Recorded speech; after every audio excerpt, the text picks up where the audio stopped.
Muy buenas noches, mi nombre es Liz Quiroz, soy consultora holística, me dedico a ayudar a las personas en acompañamiento a través de distintas técnicas alternativas y estamos en el día número 4 de 21 días de sanación para hijos e hijas con el corazón herido.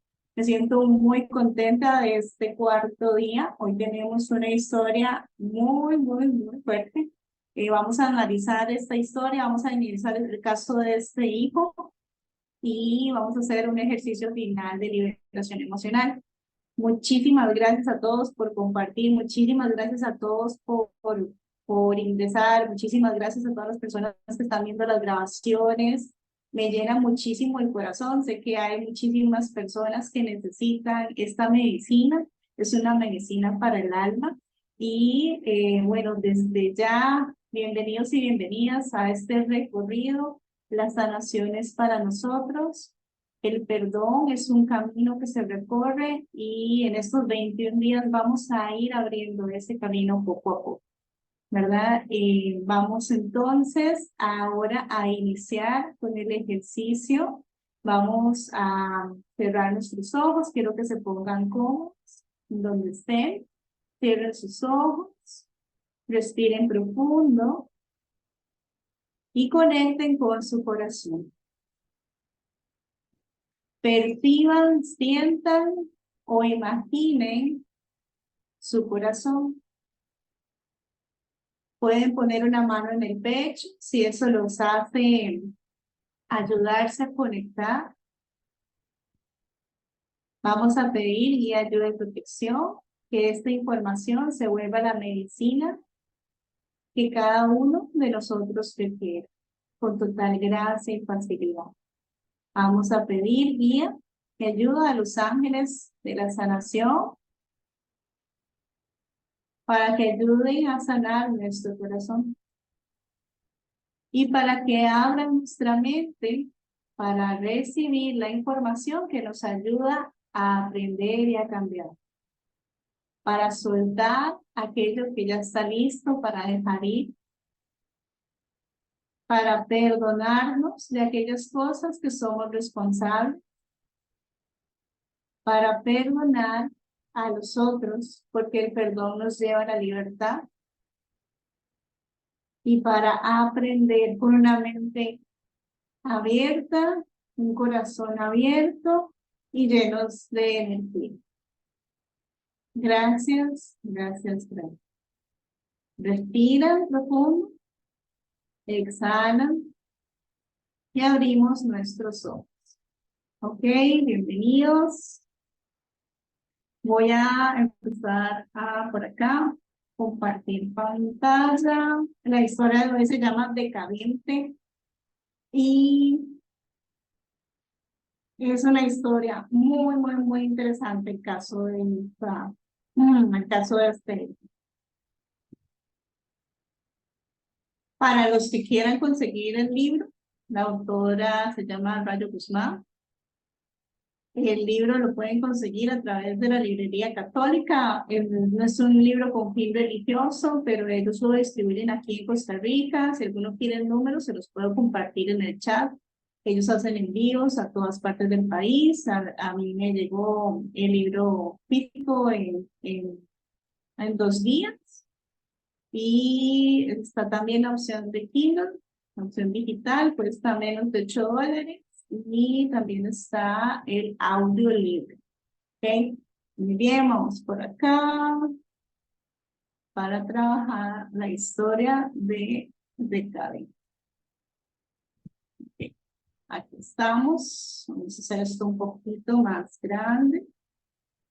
Ok. Muy bien, ahí empezamos. Decadente. El perdón es la fragancia que derrama la violeta en el talón que la aplastó. Esta es una frase del reconocido escritor Mark Twain. Muchos dicen que han logrado alguno de sus más grandes éxitos gracias a su madre. Yo digo que todos mis logros los he conseguido a pesar de la madre que tuve, quien me ha conocido en la vida adulta, no se imagina el pasado que esconde, no conoce las cicatrices de abandono, traición y humillación que tengo y que limita a la apariencia. Se encuentra, detrás de eso se encuentra un hombre realizado, conservado en salud y cuerpo, bien vestido, con una bella esposa y 3 maravillosos hijos que no han hecho otra cosa que llenar de bendiciones mi existencia. Quien se asoma a lo profundo, ahí donde guardo entre penumbras y misterios mis orígenes, se da cuenta del dolor acumulado a lo largo de la vida. Un dolor crónico, persistente, imperecedero. Mi madre era una mujer muy hermosa. Mi abuelo era de origen español, de un pueblecillo de Asturias, y mi abuela era hija de un poderoso empresario del ramo de la construcción en el estado de México. Mi madre fue hija única porque mi abuela murió de una enfermedad intestinal ocasionada por una bacteria que se anidó en sus intestinos. La medicina de mitad del siglo XX no fue capaz de curarla. Mi abuelo la llevó a muchos médicos en México y en el extranjero sin encontrar una cura para su mal. Después de su muerte, cayó en una depresión que se vio reflejada en malos negocios y en la pérdida de la mayor parte de su fortuna.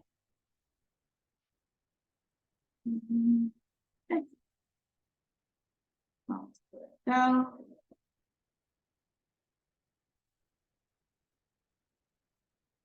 De esas vicisitudes de mi madre creció entre algodones, bajo el cuidado de nanas y choferes y estudiando en los mejores colegios de la capital. Estudió arte y literatura y pasó varios años en los Estados Unidos en la escuela especializada en artes gráficas. El abuelo murió cuando ella apenas había cumplido 18. La dejó con una herencia en la casona de San Jerónimo y varios departamentos en otras zonas de la capital. Ella decidió venderlo todo para establecerse con esos recursos que para una jovencita sola no eran pocos en Oaxaca. Mi madre se llamaba Constanza y repito, era hermosa, mucho, demasiado. 1,80 m de estatura, cintura estrecha y largas piernas que emergían de una cadera armoniosa. Una pierna canelada de terciopelo, con un rostro de finas facciones, coronado por una espesa cabellera oscura. Sus ojos verdes eran profundos y denotaban una inteligencia innegable. Abrió una galería de arte por la calle de Alcalá y comenzó a viajar por el mundo, trayendo obras de artistas emergentes, pinturas, objetos de cerámica, tapetes y esculturas de procedencias cercanas y lejanas, provenientes del lejano oriente o de pueblos artesanos del país. Conoció las grandes capitales del mundo: París, Roma, Tokio, Londres, Nueva York. Se fue haciendo de un hotel y comenzó a tener clientes de todas las partes del planeta. La mayoría, la mayoría turistas que visitaban Osaka y se topaban con su galería en el andar. Eran los años 70, tiempo de luces y sombras y de efervescencia. Un buen amigo mío la invitó a Oaxaca a comer hongos con María Sabina, la curandera mazateca, que ya gozaba de fama. Ese fue el inicio de su romance con los psicotrópicos, con el largo amorío que mi madre tendría a lo largo de los años con cualquier sustancia que al entrar en su cuerpo la hiciera sentirse ligera, incorpórea, como espíritu y la elevara hasta el infinito. Una cosa lleva a la otra y su grupo de amistades se fue nutriendo de los más psicodélicos personajes.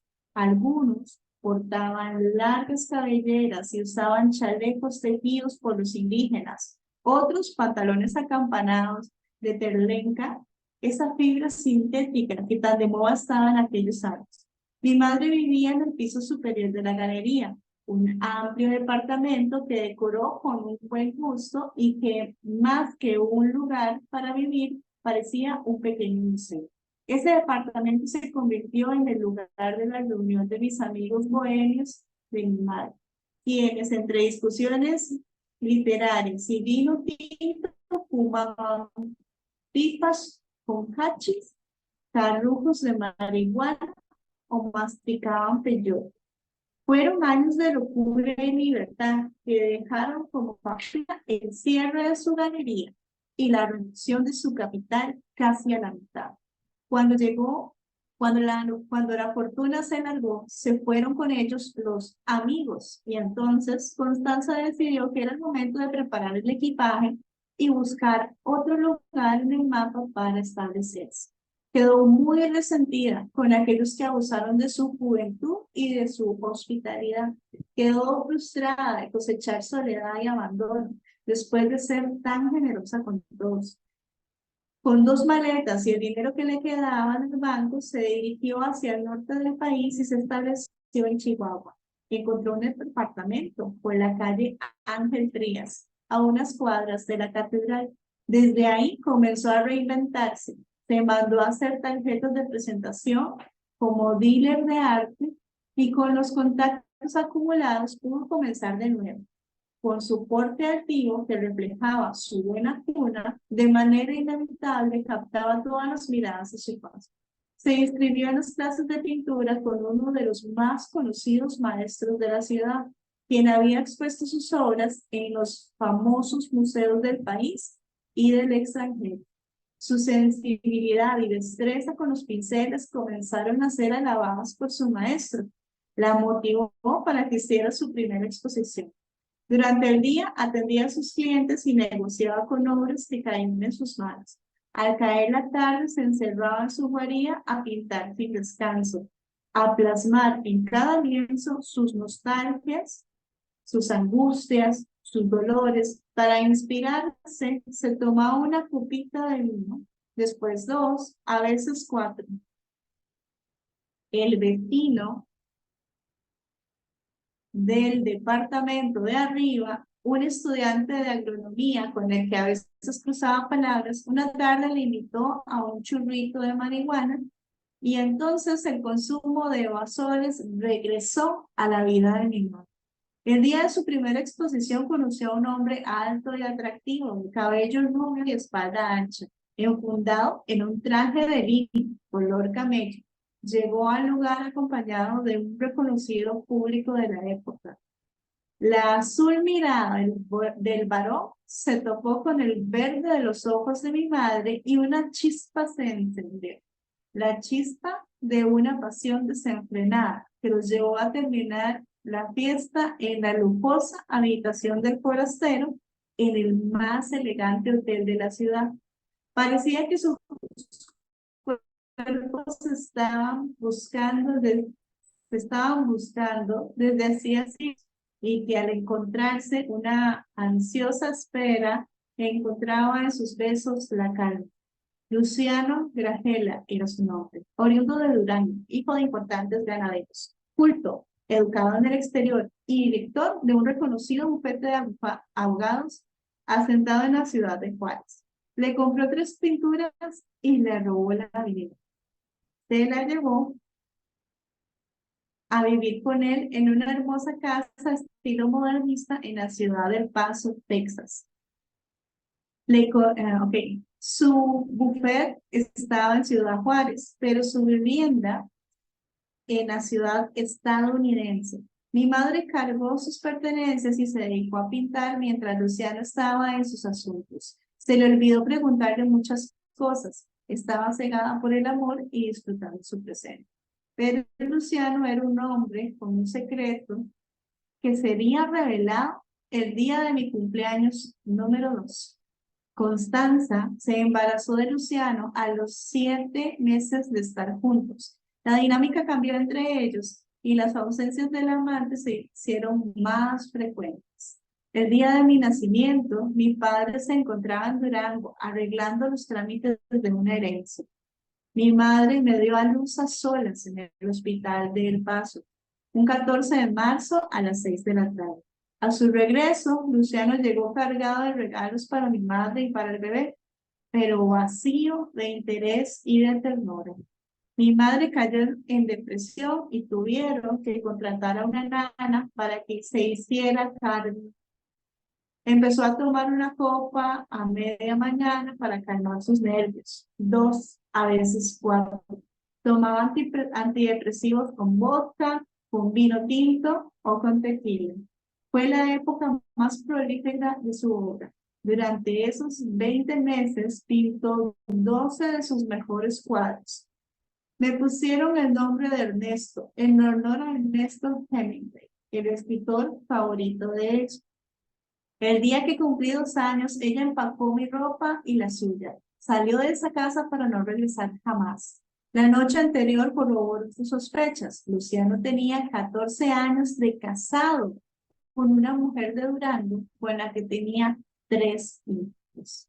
El papel de amante y señora de casa chica no le interesó a Constanza y conmigo en brazos se buscó otro destino. No volvimos a saber de mi padre, ni ella ni yo. Nunca nos buscó y se lo tragó el olvido. Mi madre estaba en Cuernavaca, rentó una casita de 2 niveles, como antaño. En el nivel superior montó la vivienda y en la planta baja abrió su oficina. Comenzó a promover su obra y la de otros artistas del lugar. Fue recuperando contactos de los años pasados y su pequeña galería fue adquiriendo renombre.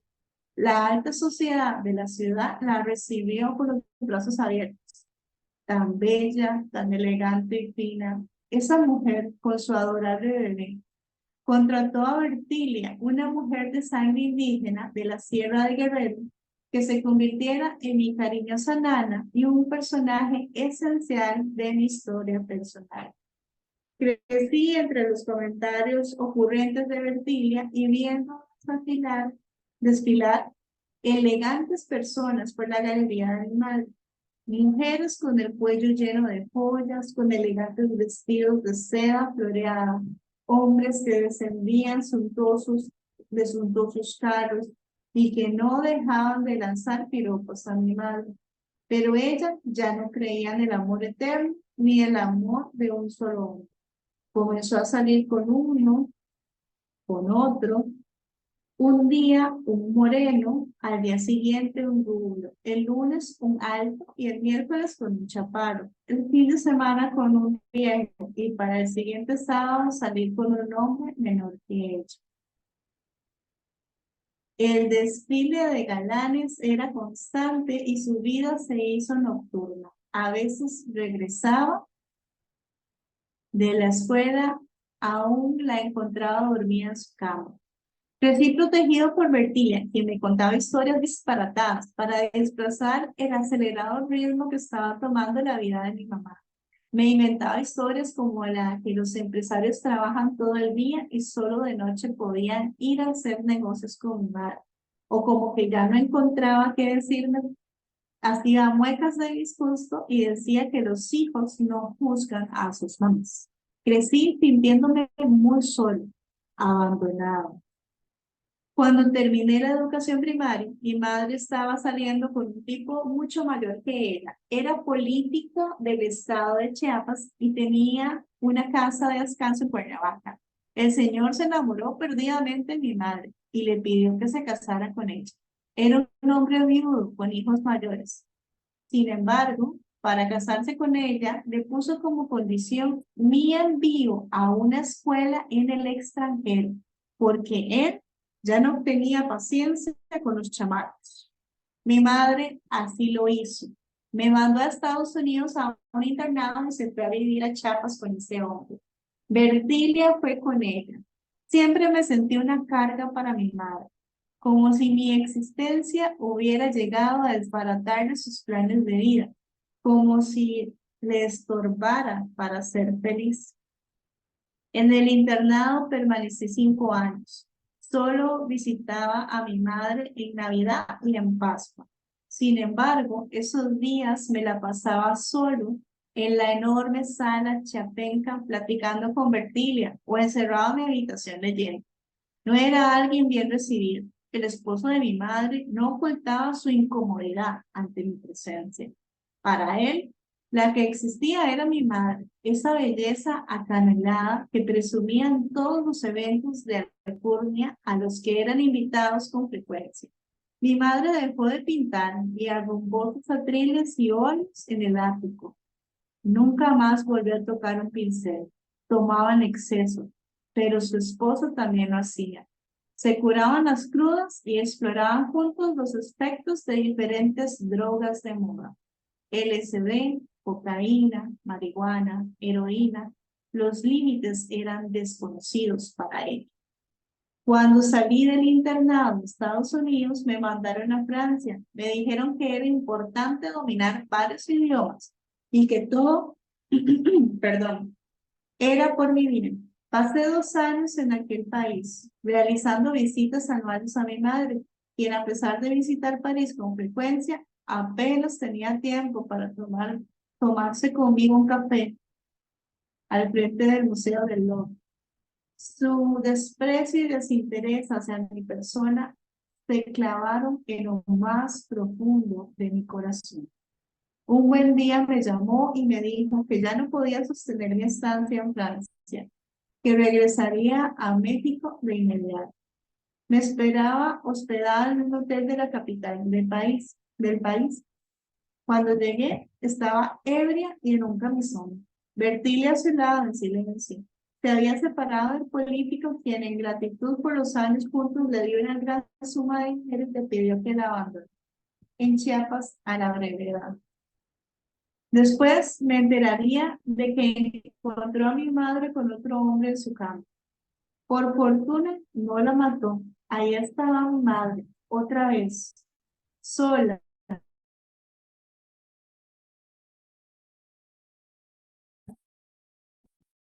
ebria, drogada, con unos años y los excesos se reflejaban en el dolor cenizo de su piel y en sus ojos sin luz.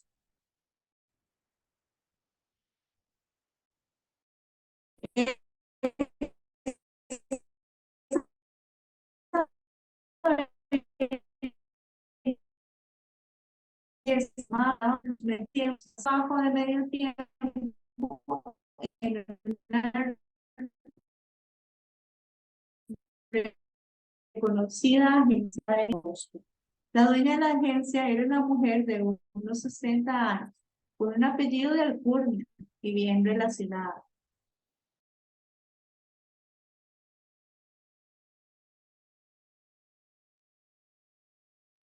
Estás teniendo problemas de internet.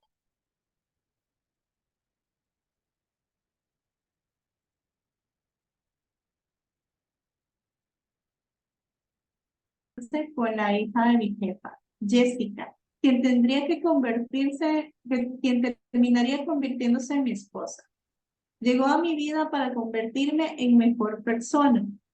Liz, desde que es que has estado, que no se oye, porque se ha cortado por el internet, desde la parte en que él llegó a México y lo recibió su mamá, que estaba como drogada y así, que estaba con Bertilia, de ahí en adelante prácticamente no sabemos qué has dicho. Ok, ¿me escuchan ya? Sí, no era Ok. problema del audio, es que se cortaba Ah, ok. y se congeló un rato también. Gracias por avisarme. Vamos a regresar. Ok, cuando llegué estaba ebria y en camisón. Bertilia a su lado, en silencio. Se había separado del político quien en gratitud por los años juntos le dio una gran suma de dinero y le pidió que abandonara Chiapas en brevedad. Después me enteraría que encontró a mi madre con otro hombre en su cama. Por fortuna no la mató. Ahí estaba mi madre otra vez, sola, ebria, drogada, con arrugas alrededor de sus ojos y en la comisura de los labios. Los años y sus excesos se reflejaban en el color cenizo de su piel y en sus ojos sin luz. Esta belleza indomable estaba dejando sus mejores tiempos en el pasado. Yo ya era mayor y decidí alejarme de ella y fabricar mi propio destino. Renté un departamento en la colonia Condesa y conseguí un trabajo de medio tiempo en una reconocida agencia de viajes. Por las tardes trabajaba y por las mañanas estudiaba administración de empresas en una universidad de bajo costo. La dueña de la agencia era una mujer de unos 70 años de edad, con un apellido de alcurnia y bien relacionada. Mi dominio pleno del inglés y del francés le fascinaba y desde que me conoció sintió simpatía por mí. Años después se convertiría en mi suegra. Así se pasaron los años, trabajando, aprendiendo a hacer negocios y viviendo en un tórrido romance con la hija de mi jefa, Jessica, quien terminaría convirtiéndose en mi esposa. Llegó a mi vida para convertirme en una persona, en mejor persona. Sus abrazos llenos de amor lograron sosegar a mis demonios interiores. Mi madre se regresó con Bertilia a Cuernavaca y yo la visitaba una vez al año para no sentir culpa por esos deseos de no verla. Una tarde Bertilia tocó a mi puerta para pedirme trabajo. Me dijo que mi madre se había ido del país y que ella no quiso seguirla. Ya estaba vieja y cansada para sus trotes. Con un abrazo lleno de gratitud la recibí y con mucho de lo que les cuento me lo ha relatado ella durante las noches que tomando un chocolate caliente nos hemos sentado a lamernos las heridas. Terminé mis estudios, me asocié con mis suegros y levantamos 3 exitosos negocios. Una fábrica de calzado deportivo para exportación, un restaurante en Polanco y una agencia de viajes. Me casé con Jessica hace 14 años y tenemos 3 hijos. Ernesto de 12, Daniela de 10 y Benito de 8. Ella se dedica a cuidar de nuestro hogar. Jamás le he permitido trabajar. Me da pánico pensar que alguno de mis hijos experimente esa sensación de abandono de parte de su madre como la que yo he padecido. Mi declaración anterior puede resultar egoísta, pero es sincera. Además, siento que Jessica nació para ser mamá. En el ejercicio de su rol como madre, la percibo plena, cubriendo con amor incondicional a nuestros hijos. Bertilia murió hace 6 años, después de una larga vida de lealtad y cariño. No solo amó con devoción a mi madre, a la que incluso llamaba en su lecho de muerte, también me llamó a mí y a mi familia de la misma manera. También me amó a mí y a mi familia de la misma manera. Bertilia Bertilia fue como una abuela para mis niños. Murió sin enterarse de la tragedia. Una mañana de hace 2 años recibí una llamada. Eran unos agentes federales estadounidenses. Después de identificarse, me dijeron que tenía que ir a Nueva York de inmediato. Se trataba de mi madre. Estaba metida en un grave problema y les dijo que el único familiar que tenía era yo, su hijo. Jessica me convenció de ir porque yo no quería hacerlo. Me retorcía entre el rencor y la vergüenza y se me abrieron las heridas que creía cerradas. Encontré a mi madre en un cuarto de paredes grises, con una ventana en una de ellas que parecía conectar con una habitación con otra. Su belleza de antaño se había esfumado. Estaba vieja, ojerosa, en extremo delgada y con los brazos llenos de hematomas que revelaban su adicción a la heroína. Enfrentaba cargos de robo, prostitución y trata de personas. Ahí me enteré de lo que había hecho mi madre desde que abandonó México. Se había dedicado a la prostitución, a consumir drogas, a consumir su vida de manera ilegal y miserable. Y ahí la encontré, decadente, en completo deterioro. Contraté a un abogado y por su edad y sus dañadas facultades mentales fue confinada de por vida en una institución mental. Ahí pasó los últimos 3 años que le restaban de vida. Una fría mañana de enero la encontraron muerta tirada junto a su cama. Es cruel lo que voy a decir, pero cuando la supe muerta, una paz me invadió, como si saberla viva me lastimara, me llenara de angustia en el espíritu. Una vez muerta me sentí liberado de una incómoda carga, como si su muerte me hubiese llenado de paz. Me duele aceptarlo, pero así ha sido. A veces me siento culpable, otras veces liberado. Recorro el camino del perdón buscando el consuelo para mis lamentos, la compasión para su recuerdo. Cuando la gente me pregunta sobre mi madre, les cuento la historia que inventé para sobrevivir. Mi madre era una exitosa pintora que se enfermó mientras vivía en Nueva York y que murió de pulmonía en un hospital. Les digo que la amo con locura, que siempre fuimos muy unidos, que la recordaré siempre con mucho cariño. La historia verdadera permanece escondida en las entrañas de mis pensamientos, ahí donde el dolor invocó al perdón durante noches enteras, ahí donde el recuerdo ya no lastima. A pesar de tener una madre en sí, he podido trascender sus acciones y generar un destino diferente. Somos historia y somos posibilidad.